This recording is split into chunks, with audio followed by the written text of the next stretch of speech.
খুব সহজেই চিকেন কষা রান্না করব। প্রথমে চিকেন নিয়ে নেব, পেঁয়াজ কুচি, লবণ, আদা রসুন বাটা, হলুদ গুঁড়ো, মরিচ গুঁড়ো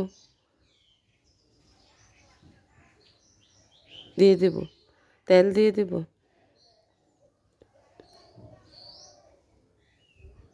তারপর সব মশলা চিকেনের সাথে ভালো করে মেখে নেব।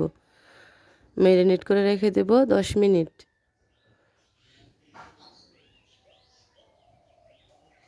তো কড়াইয়ে বসিয়ে দেব, তেল দিয়ে দিব। তেলটা গরম হলে পেঁয়াজ কুচি দিয়ে দিব।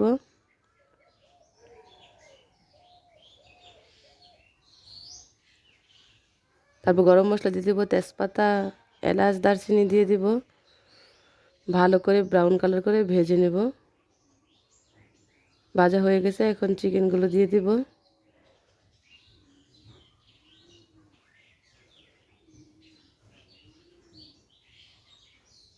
দশ মিনিট ভালো করে কষাবো। ভালো করে নাড়াচাড়া করে 10 মিনিট কষাবো।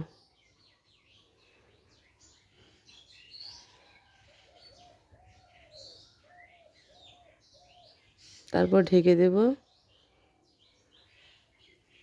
আবার নাড়াচাড়া দিয়ে দিব। ভালো করে মিশিয়ে নাড়াচাড়া করে দেব।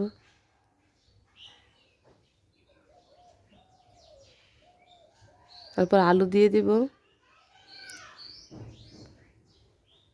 আগে থেকে কেটে ধুয়ে রাখা আলুগুলি দিয়ে দিব।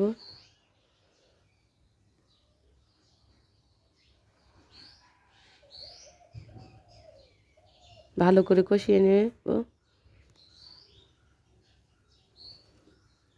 এই তো আমার চিকেন রান্না হয়ে গেছে। এখন ঝোলটা একটু গ্রেভি হলে নামিয়ে নেব। তারপর পরিবেশন করে দেব।